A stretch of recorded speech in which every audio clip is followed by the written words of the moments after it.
Hello दोस्तों, मैं self Ritesh राय आज फिर हाजिर हूँ। अब की बार 400 पार पार्ट 2।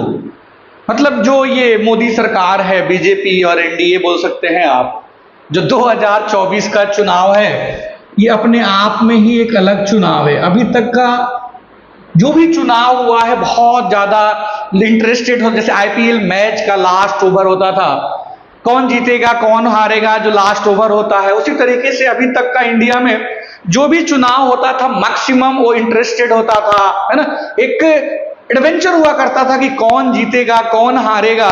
लेकिन इस बार अजीब ही विडंबना लेकर के मोदी और मोदी की सरकार ने अब की बार 400 पार में पार्ट 2 लेकर के आया हूं कि किस तरीके से जो मोदी गवर्नमेंट है, एनडीए है, 400 पार का सपना जो है देख रही है। उसके लिए हम स्टेट वाइज एक डाटा लेकर के मैं आया हूं। ये जरूरी नहीं है कि सही हो, है ना, बट ये है कि बहुत सारे रिसर्च और बहुत सारे आइडिया, है ना, मीडिया और लोगों से बात करके ये सारी चीजें लेके आया हूं।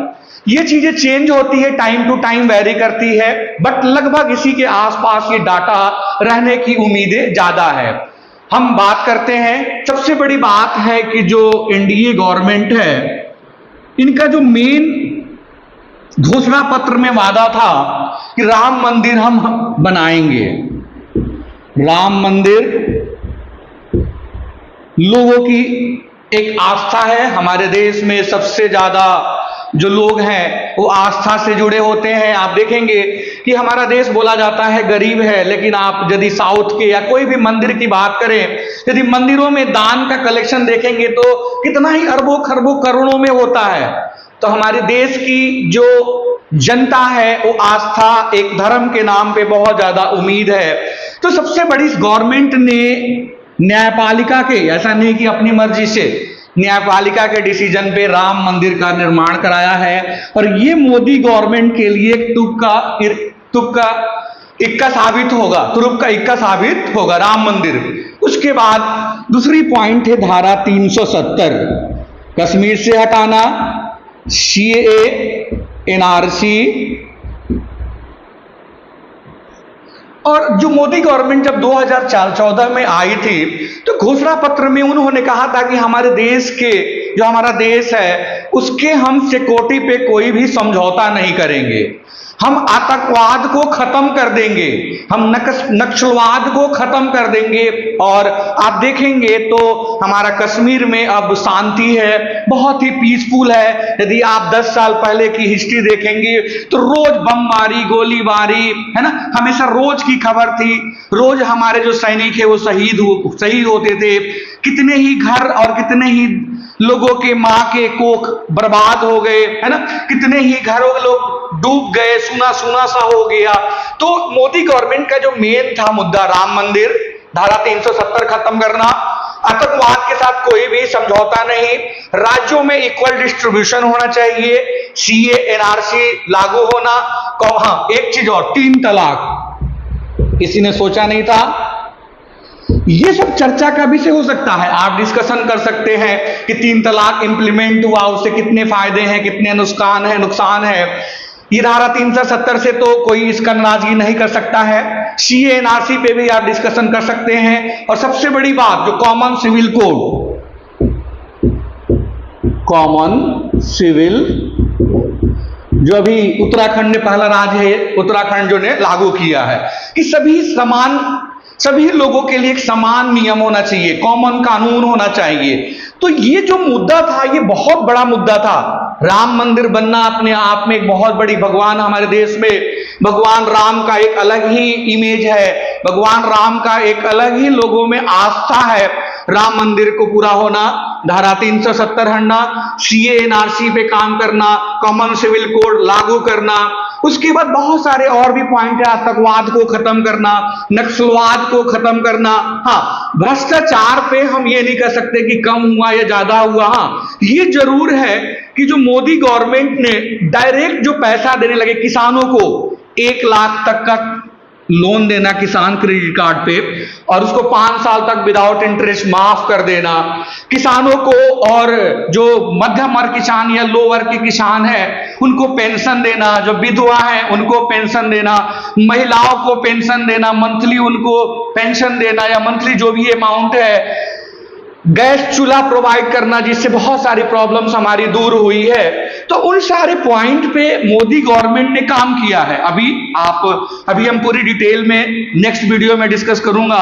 हम नितिन गडकरी को छोड़ नहीं सकते हैं। जब इन मुद्दों की बात करते हैं तो नितिन गडकरी के काम को हम छोड़ नहीं सकते हैं। रोडवे, हाईवे, ट्रांसपोर्ट में क्या काम हुआ है हम उस पर बाद में डिस्कस करेंगे।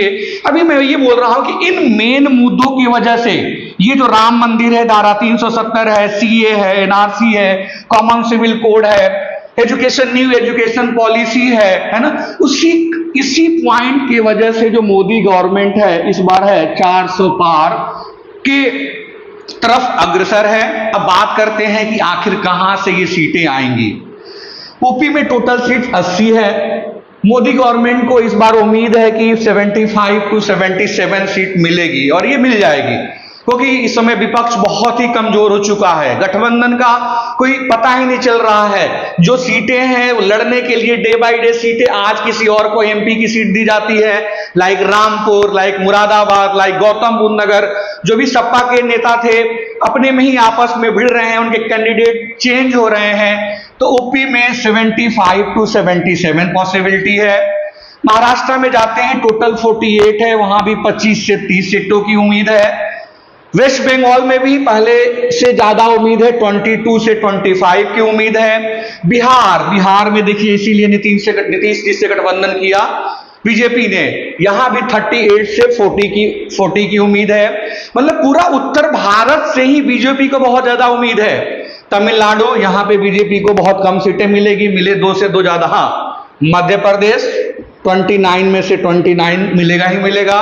कर्नाटका 28, 22 या 20 भी मिल सकता। हाँ, गुजरात तो मान के चलिए मोदी जी के नाम पे बेहाल है।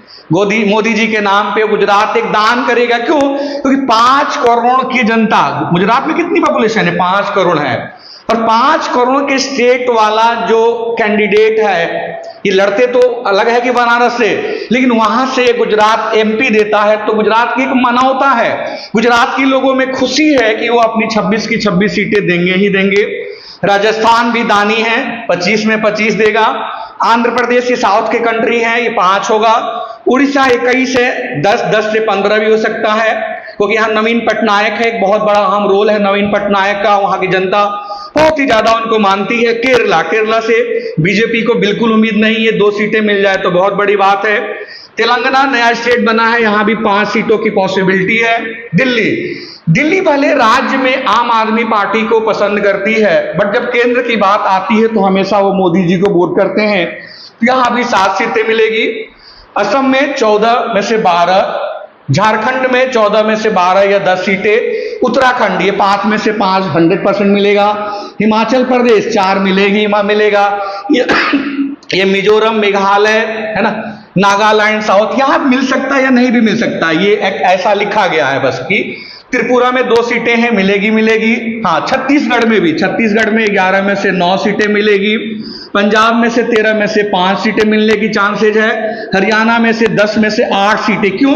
क्योंकि जैसे बीजेपी को लगा कि अब पता नहीं हमारी सीटें, यहां पे कुछ गड़बड़ लग रहा था। देखिए, बीजेपी में हम उसकी तारीफ करें या नहीं तारीफ करें, लेकिन बीजेपी जैसी पार्टी नहीं हो सकती डिसिप्लिन के मामले में रातों रात सीएम को चेंज करना, चीफ मिनिस्टर को चेंज कर देना, क्योंकि उन्हें पता था कि इस बार यहां पे सीटें नहीं आएगी, तो वहां से डायरेक्ट खट्टर साहब को हटा दिया गया। अब पॉसिबिलिटी ज्यादा है कि आप पे 8 सीटें आ जाए, तो लगभग इनको आप ऐड करेंगे तो ये 400 के आसपास तो नहीं है, बट हाँ 400 से नीचे है शायद इन सीटों के, जो मैंने एक सीट की आइडिया दिया है 350 370 के आसपास। तो एक माहौल बना दिया है मोदी गवर्नमेंट ने, एनडीए की सरकार ने, कि सामने वाले को इतना डरा दो कि वो लड़ ही ना पाए। जैसे आप देखते हो कि 2 टीमों की मैच होती है और एक टीम 500 रन मार दे, 400 रन मार दे, तो दूसरी टीम डर के ही वो देखती है कि तो ये जो हमारा जो चीज हमें ऑब्टेन करना है, जो हमारा चैलेंज है इतना ज्यादा है,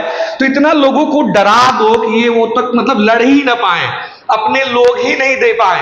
तो इन सारे पॉइंट पे अब नेक्स्ट वीडियो में मैं डिस्कस करूंगा कि आखिर मेन इस बार के घोषणा पत्र में 2014 में क्या था, क्या क्या मोदी गवर्नमेंट ने उसको इंप्लीमेंट किया था, क्या क्या 2019 में नई चीजें हुई थी, 14 वाली इंप्लीमेंट नहीं हुई थी, और नए घोषणा पत्र 2024 में जो मोदी गवर्नमेंट है, एनडीए की सरकार है, 2024 में क्या क्या घोषणा पत्र लेके आ रही है, पॉइंट वाइज उसको डिस्कस करेंगे।